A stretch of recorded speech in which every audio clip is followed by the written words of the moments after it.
Late one quiet Wednesday night in Toledo, Ohio. The roads were nearly deserted, just a few stragglers finishing late shifts or passing through. Among them was Lieutenant Colonel Adrienne Wallace, returning home after a long strategy session. At a military base a couple of hours away, she was driving a government-issue black SUV, nothing extravagant, just practical and discreet. Much like her, the windows were lightly tinted, her demeanor calm as the low hum of the road filled the space around her. She wasn't speeding or swerving. Everything about her drive was smooth and by the book. Parked in his usual hideout off Reynolds Road, Sergeant Daniel Mercer nursed the last of his lukewarm coffee, bored and restless. No calls, no activity. It had been that kind of night. Then, a vehicle he didn't recognize rolled by. It wasn't anything suspicious, but boredom and authority are a dangerous mix. Mercer tossed his cup aside, started his engine, and flipped on his lights. Adrienne noticed the red and blue behind her and pulled over without hesitation, calm, composed, trained for moments like these. She watched the patrol car door slam shut and a tall man stride toward her window. His hand hovered near his holster, flashlight cutting through the dark. No polite introduction, no explanation, license and registration, he said flatly. Adrienne kept her hands in plain sight. Lower the window halfway. May I ask why I'm being stopped, officer? He shined the light directly at her face. You were drifting between lanes. No signal. Looked like you might be impaired. I wasn't, she replied evenly. License and registration, he repeated, more forcefully. This time without argument. Adrienne reached slowly into the glove box and handed him the necessary documents. This is a government vehicle. I'm a federal employee. Mercer glanced over the ID, and a smirk touched his face. Military, yes. His eyes narrowed. That doesn't put you above the law. I never said it did. His tone grew harder. Step out of the vehicle. She blinked, caught off guard. Excuse me, you heard me. I'm conducting a sobriety check. Adrienne tensed but remained measured. On what basis? I've been compliant. I haven't been drinking. I'd like to understand why. He stepped closer, voice rising. So you're refusing a lawful order? I'm asking a question, she said, unmoving. He didn't like it. Without warning, he yanked her door open. I need you to exit the vehicle. At that moment, she quietly activated her phone camera and began recording. Just for the record, she said, this interaction is being documented. His eyes flicked to the phone. A flicker of doubt surfaced, but it didn't last. He repeated himself. Out of the car, she obeyed, stepping out with quiet authority, no resistance. No argument, just a presence that commanded attention. Mercer really looked at her then. Something about her stance, the way she carried herself. Even in civilian clothes, it made something small in his brain ask, what did I just step into? But pride is loud, and Mercer wasn't about to backpedal. He made her walk a straight line beneath the streetlights. She passed every part of the test without a hitch. Steady voice, steady feet, steady gaze. Still, he handed her a citation for failing to maintain her lane. Adrienne took the ticket silently, gave him a long look, and got back into her vehicle.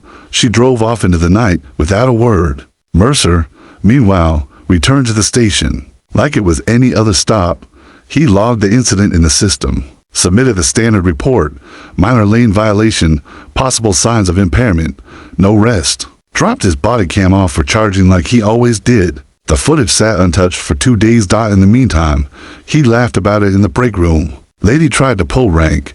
He said to Officer Diaz, smirking. Flashed her little federal badge like I was supposed to care. Diaz raised a brow. She was military. Mercer shrugged. That's what she said. Some fed with an attitude. What was her name? Diaz asked. Mercer leaned back, chewing chips. Wallace. Adrienne Wallace. Diaz's expression changed. You mean Lieutenant Colonel Wallace?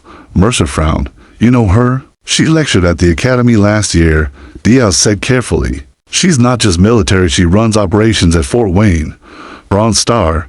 To deployments. She's the real deal. Mercer scoffed. I don't care who she is. Out on the road, I'm the law. But something in Diaz's voice, subtle, measured respect, lingered. A crack in Mercer's confidence. Still, he didn't revisit the footage. Didn't think twice about the citation. In his mind, the matter was closed, except it wasn't. The next morning, Lieutenant Colonel Adrienne Wallace filed a formal complaint, not just with Internal Affairs but with the Inspector General's office. And she wasn't alone. The video she recorded had already made its way to her legal team. Another copy was quietly being shared where it mattered. Mercer's ticket wasn't going to disappear. It was about to blow open something bigger than he could have imagined. Asterisk. Mercer had no clue what was moving through military channels behind the scenes. He was still out there in uniform, handling routine calls, barking orders during traffic stops, walking like he owned the street. For years, no one had checked him. The system had turned a blind eye. Supervisors ignored the complaints. Union reps shut things down before they could escalate, and Mercer began to think he was untouchable. The rules didn't apply to him not the way they did to everyone else. But this time, someone was pushing back, and not with noise, not with shouting or resistance. She didn't argue. She didn't flinch. She followed the book, stayed professional, and made one precise call to the right office. At the right time. She didn't just speak up, she had documentation, and Mercer, he never saw it coming until the envelope landed on his desk, stamped with the words, "Formal Inquiry." Lieutenant Colonel Adrienne Wallace didn't waste time on petty squabbles. She wasn't reactive. She wasn't dramatic. She was a strategist. After 22 years in service, to deployments, and a career full of near misses and high-stakes decisions, she had learned to pick her battles. But this wasn't just about her. This time, it was about every junior soldier she'd mentored, every civilian she'd seen pushed aside, every woman, especially every black woman who'd been expected to swallow her dignity just to keep the peace. She wasn't doing that anymore. The morning after the stop, back at Fort Wayne, she sat in her office, eyes locked on her screen. She hadn't slept much, not out of rage, though it was there, but because she couldn't stop replaying it all. The tone he used, the way his hand hovered near his weapon, the way he tried to provoke her. She recognized the playbook. She knew how quickly things could have spiraled if she hadn't stayed calm. Even with the cameras rolling, it had been too close. Her aide, Sergeant Daniels, knocked gently and peeked in. "You all right, ma'am?" She looked up, composed and focused. "Not really, but I'm handling it." He came in, shutting the door. "I saw the footage. Want me to pull in the base attorney?" "Already did," she said. He paused. "You sure you want to go public?" "I'm not chasing headlines. I'm after accountability," and she meant it. Her rank wasn't for show, it was earned. She led teams through war zones, overseeing disaster relief ops, been entrusted with the safety of people and resources across the globe. But none of that mattered on that Ohio road. To Mercer, she was just another driver who didn't move fast enough or show enough deference. What haunted her wasn't just the disrespect. It was how at ease he was with it. So she made calls. First to JAG, then to the Inspector General. She attached the video, submitted her formal complaint. She didn't embellish anything. She let the facts speak, recorded and time-stamped. By week's end, whispers had begun in military legal circles. No press had picked it up yet, but Mercer's name was already tied to an internal probe. The department's legal team had been notified. Adrienne, meanwhile, kept working, kept quiet publicly, at least. Privately, she and her lawyer were building a stronger case, because there was a real chance that Mercer hadn't just behaved badly. He might have violated federal protocol, especially since she was a federal employee operating a government vehicle without cause for the stop. And if it came down to it, she was ready to take it to court. Mercer still thought it was all noise. That was until he opened the envelope in the station parking lot. He didn't even look closely at first, thinking it was a routine memo or maybe a departmental notice. But it wasn't. It was a court summons. A civil rights lawsuit had been filed against him. The plaintiff, Lieutenant Colonel Adrienne Wallace. The charges: unconstitutional detainment, intimidation, and abuse of authority during a traffic stop. He stared at the papers for a moment, then let out a disbelieving laugh. "This won't stick," he muttered. But when he stepped back inside, something felt different. The air had shifted. His captain, Officer Dan Reading, waved him into the office, shut the door, pulled the blinds. "We need to talk," he said. Mercer sat, arms folded. "About what?" "That lady from the other night. She's mad I didn't roll out a red carpet." Reading didn't smile.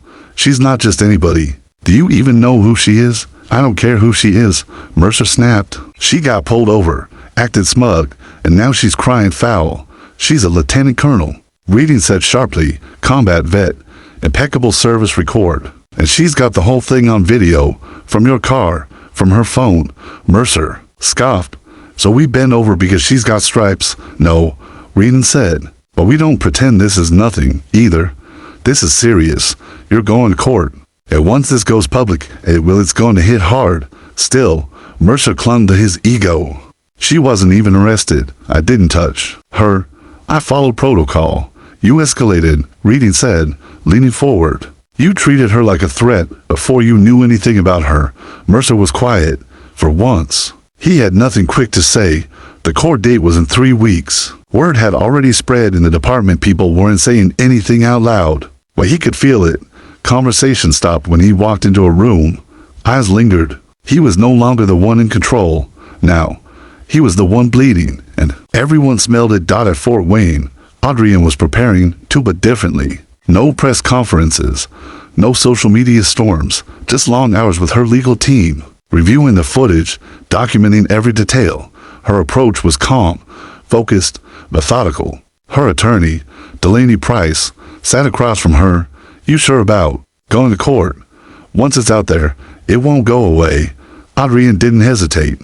Good, let it stay. Price paused, watching her. Most people would have let it go. Adrian didn't blink. I'm not most people, asterisk. Let too much slide already, Adrian said, her voice low but firm.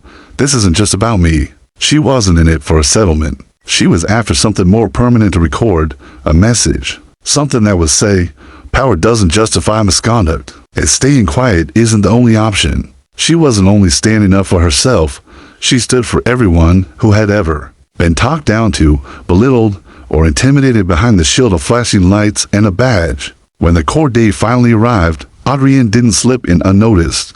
She entered with purpose, wearing her full dress uniform, medals polished, rank clearly displayed. She wanted the jury to see her not just as a woman behind the wheel that night, but as a decorated officer, someone who had given her life to service, who respected authority and expected it in return.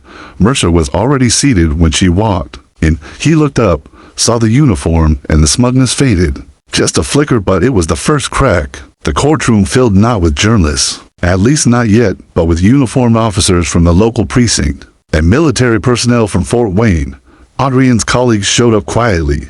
In solidarity, they sat beside civilians who didn't yet understand what this case really meant. To some, it looked like a routine traffic stop. To Adrian, it was the final straw in a long, slow build of something deeper, older. Mercer sat stiffly at the defense table, trying to appear unaffected. His attorney, Charles Breener, leaned in to whisper something, but Mercer didn't react. He stared forward, silent. When Adrian was called, she stood tall, adjusted her collar, and walked with the same quiet authority that had once led convoys through dangerous terrain. No hurry, no hesitation. The courtroom leaned in. Her medals caught the light, but it was her bearing that commanded attention, not her appearance, her presence. The judge cleared his throat. Colonel Wallace, thank you for your service. You may proceed. The prosecutor, Delaney Price, stepped forward, confident.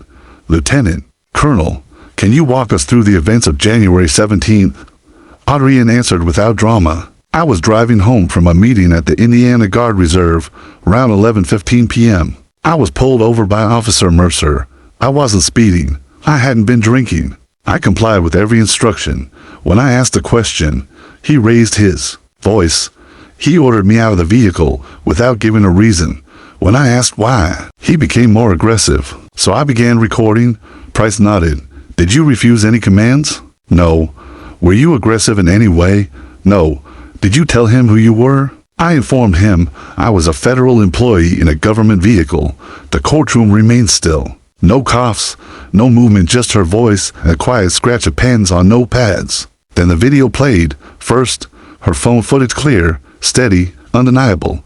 Then, the body cam. It showed everything. Mercer's tone, the tension in his posture, his hand near his weapon even while she was calm and cooperative.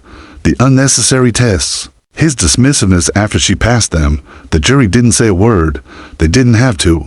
The energy in the room shifted. Then came Brenner's cross. He approached carefully, voice soft. Lieutenant Colonel Wallace, is it possible Officer Mercer was simply following protocol? No. She said without hesitation. Could he have been concerned for your safety or someone else's. I was in my lane, alert and calm. There was no reason to be concerned. Still, you chose to record him. I've lived long enough to know silence isn't safety. I wanted an accurate account. Breener gave a slow nod. So you believe officers shouldn't have discretion? Adrian met his gaze. I believe discretion must be grounded in discipline. A badge isn't a shield from responsibility. It is a symbol of it. The words hung in the air. Even the judge seemed to pause before moving on. Then Mercer was called not to testify, just to watch. The prosecutor ran the footage again, slowly, frame by frame, every pause, every clipped reply, every glance that suggested Adrian wasn't a person, just a problem. Then the prosecutor asked, Sergeant Mercer, why did you ask her to step out of the vehicle? Mercer shifted in his seat. She seemed evasive. Did she ignore any orders? She questioned me. Is that against the law? He hesitated. No.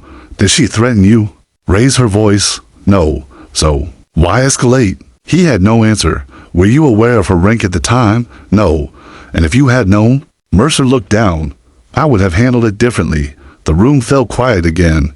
There was the truth, not just about what happened that night, but about the way respect is to often reserved only for uniforms and not the person wearing them. Asterisk, at least part of it wasn't regret, just a rare moment of truth. Mercer didn't see a human being that night.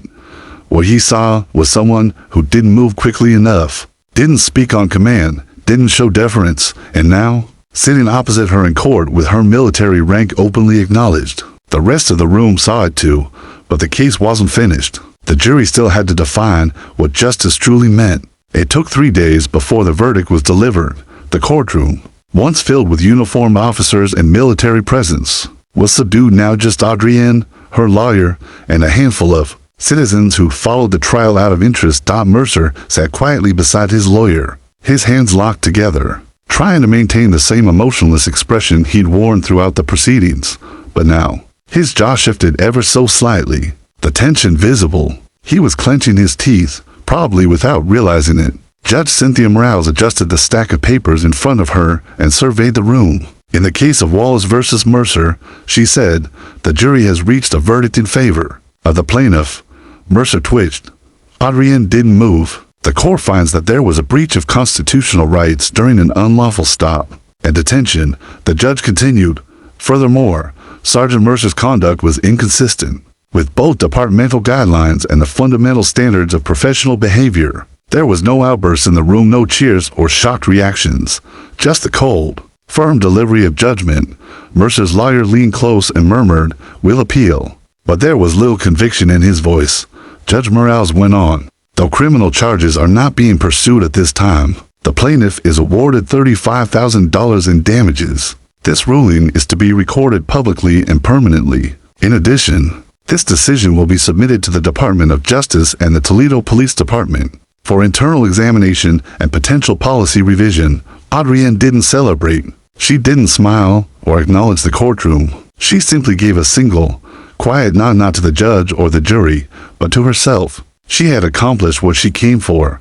Afterward, Mercer stood outside the building, pacing by the courthouse steps. A few reporters had gathered, no media frenzy, just local journalists, but enough to prompt him to shield his face with a folder. As cameras began clicking, he said nothing, no apology, no remarks. He simply got into his vehicle and drove away. Inside, Adrienne paused in the corridor, pulled out her phone, and read the message that had just arrived. Verdict in your favor. Case closed. Her lawyer caught up with her. You know, he said, you could have pushed for more. She shook her head. It was never about the money.